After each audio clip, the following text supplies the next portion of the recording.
بسم اللہ الرحمن الرحیم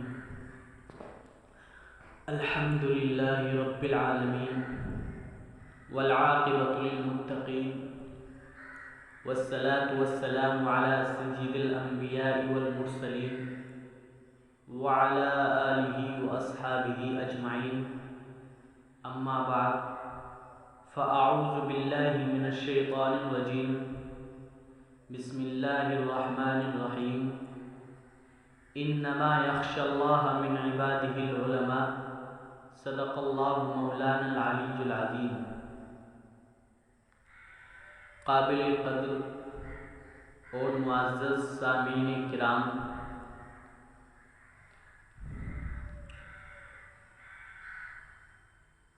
مسلمان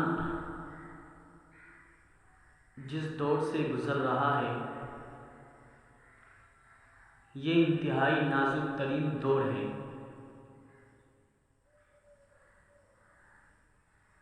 یہ کوئی عام حالات نہیں ہیں۔ جن حالات میں ہم جی رہے ہیں یہ عام حالات سے بالکل مختلف حالات ہیں۔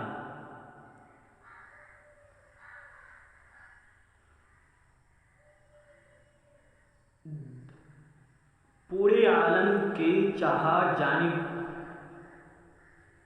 مسلمان آج پریشان نظر آ رہا ہے۔ جگہ جگہ مسلمان پریشان ہیں، کہیں معاشی اعتبار سے پریشان ہیں، کہیں ظلمیت کا نشانہ انہی کو بنایا جا رہا ہے، کہیں وہ مظلوم ہیں، کہیں مجبور ہیں، کہیں انہیں زبردستی اسلام پر عمل کرنے سے روکا جا رہا ہے۔ غرض ہر طریقے سے مسلمان پریشان ہے اور پیچھے نظر آ رہا ہے۔ جگہ جگہ مسلمانوں کے اوپر ظلم کے پہاڑ توڑے جا رہے ہیں، ان کی عزت و ناموس کو پامال کیا جا رہا ہے، ان کی عزت و آبرو کو ختم کیا جا رہا ہے، ان کے اوپر ڈاکہ زنی کی جا رہی ہے، ان کو لوٹا کھسوٹا جا رہا ہے۔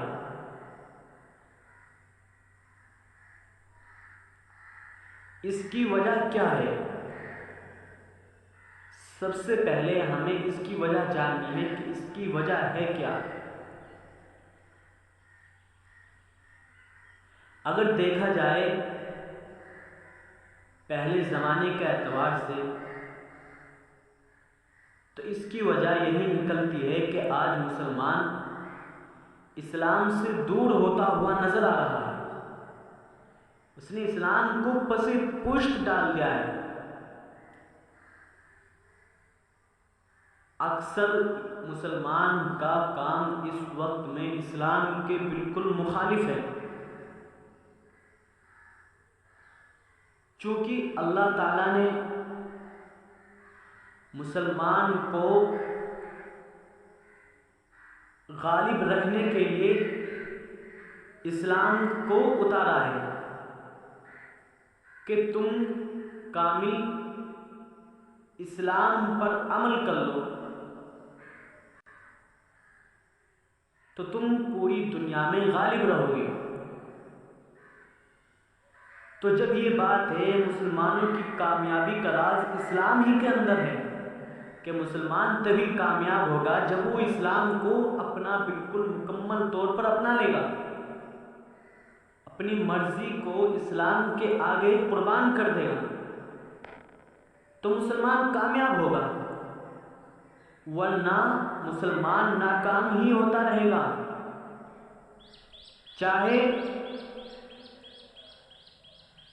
کتنا ہی اپنے پاس پیسہ جمع کر لے، دولت جمع کر لے، طاقت جمع کر لے، مسلمان کی کامیابی نہ ہی طاقت میں ہے، نہ ہی دولت میں ہے، نہ ہی اولاد میں ہے، بلکہ اگر مسلمان کی کامیابی ہے تو وہ صرف اور صرف اسلام کے اندر ہے کہ انسان پورے طور پر اسلام کو اپنا لے تو مسلمان کامیاب ہو سکتا ہے۔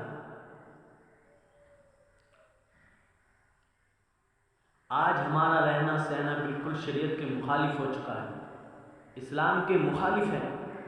ہم ناجائز کام کرتے ہیں اور ہمیں پتہ تک نہیں چلتا کہ ہم کیا کر رہے ہیں۔ جہالت ہمارے اندر اتنی آ چکی ہے کہ ہم کیا کر رہے ہیں، اگر پتہ بھی ہے لیکن رکتے نہیں ہیں۔ اکثر کام ہمارے اسلام کے بالکل مخالف ہیں، چنانچہ جن لوگوں نے اسلام کو کامل طور پر اپنایا ہے، کامیابی نے ان کے قدم چومے ہیں، کامیابی نے ان کے قدم چومے ہیں، کامیابی کا تاج ان کے سروں کو پہنایا گیا ہے، وہ پوری دنیا میں عزت کے ساتھ جیے ہیں۔ ذلت کو انہوں نے اپنے پاس آنے تک نہیں دیا، وہ اپنی بہادری، خوش دلی، بالکل عزت کے ساتھ پوری دنیا کے اندر سینہ تان کر جیے ہیں۔ وہ لوگ جنہوں نے اسلام کو اپنایا ہے اور اسلام پر عمل کرا ہے کامل طور پر۔ ایسی بہت سی مثالیں ہیں، اگر آپ تاریخ اٹھا کر دیکھیں گے تو تاریخ میں ایسی سینکڑوں، ہزاروں، بلکہ کتنی ہی مثالیں آپ کو مل جائیں گی۔ اس لیے کامل طور پر اسلام کو اپناؤ۔ فارس میں جب جنگ ہوئی ہے تو صحابہ کرام رضی اللہ تعالی عنہ کی تعداد کل 30 یا 33 ہزار تھی۔ فارسیوں کا 3 لاکھ کا لشکر تھا، پھر فارس کی فوجیں کیل کانٹے سے مسلح بھی تھی، غذائی اور رسد ان کی باقاعدہ۔ یہ تو اہل فارس کی شان، اور ادھر صحابہ کرام رضی اللہ عنہم اجمعین محض درویشوں کا ایک لشکر تھا۔ وردی تو یہ ہے کہ کسی کے پاس کرتا نہیں ہے تو کوئی لنگی باندھے ہوئے ہے، کسی کے پاس لمبا کرتا، کسی کے سر پر پگڑی نہیں تو رسی باندھ رکھی ہے، کسی کے ہاتھ میں نیزہ، کسی کے ہاتھ میں تلوار، کسی کے ہاتھ میں خنجر، ہتھیار، لباس، نہ غذائے، کچھ بھی باقاعدہ نہیں تھا۔ درویشوں کا لشکر ہے، مگر کیفیت یہ تھی، لاکھوں فارس آتے تھے۔ جب صحابہ کرام رضی اللہ عنہم بھوکے شیروں کی طرح پڑتے تھے تو وہ بلیوں کی طرح سے بھاگتے تھے، اور یہ غالب تھے۔ پورے فارس میں ایک تہلکہ مچ گیا۔ فارس کا ایک سب سے بڑا سپہ سالار رستم تھا۔ آپ نے رستم پہلوان کا نام سنا ہوگا، وہ کمانڈر ان چیف تھا۔ اس نے تمام سرداروں اور لیفٹیننٹوں کو جمع کیا اور کہا کہ یہ غضبناک، یہ غضب کی بات ہے کہ ہمارا لشکر 3 لاکھ اور عرب کے بدو کل 30,000، پھر ان کے پاس سامان باقاعدہ نہیں ہے، ہمارے پاس سامان بھی باقاعدہ ہے، انہیں مدد نہیں پہنچ رہی، ہمارے پیچھے پورا ملک ہے، یہ ہمارے ملک میں حملہ کرنے آئے ہیں، ان کا ملک دور رہ گیا، یہ ہمارے ملک میں گھرے ہوئے ہیں، مگر اس کے باوجود وہ حملہ کرتے ہیں تو یہ معلوم ہوتا ہے جیسے بھوکے شیر ہیں، اور تم فارسی اس طرح بھاگتے ہو جیسے لومڑیاں بھاگتی ہے، آخر کیا وجہ ہے، تمہارے پاس کس چیز کی کمی ہے؟ سرداروں نے کہا، اے رستم، اگر آپ سچی بات پوچھیں ہم بتلا دیں، مگر ہماری جان کی بخشش کر دی جائے، امان دیا جائے کہ ہمیں قتل تو نہیں کیا جائے گا۔ اس نے کہا تمہاری جان کو امان دی جاتی ہے۔ اب سرداروں نے مل کر کہا، اے رستم، یہ مٹھی بھر عرب تیرے ملک پر غالب آ کر رہیں گے، انہی کا قبضہ ہوگا، انہی کی حکومت ہوگی، پورا ایران ان کے تحت میں آ جائے گا، یہ نہیں ہاریں گے، تم ہارو گے۔ رستم نے کہا، یہ کیوں، ایسا کیوں ہوگا؟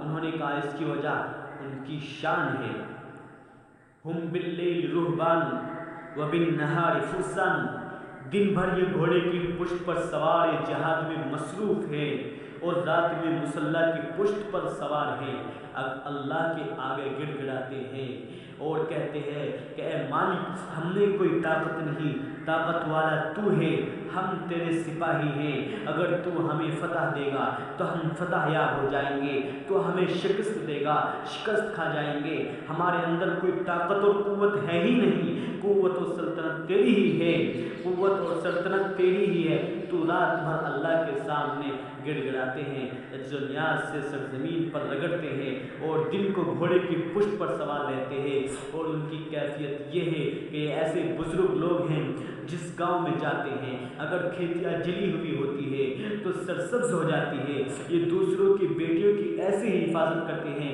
جیسے اپنی بہو بیٹیوں کی حفاظت کرتے ہیں، اور اے رستم تیرا یہ لشکر شرابی پیتے ہیں، جس گاؤں میں جا پڑتے ہیں بہو بیٹیوں کی عزت برباد ہوتی ہے، جس کھیتی اور باغ میں پہنچ جاتے ہیں پھل اڑ جاتے ہیں، کھیتیاں سب برباد ہو جاتی ہے، یہ اثرات تیری فوج کے ہیں اور یہ افعال ان کی فوج کے ہیں۔ تو غلبہ تجھے ہوگا یا نہیں ہوگا؟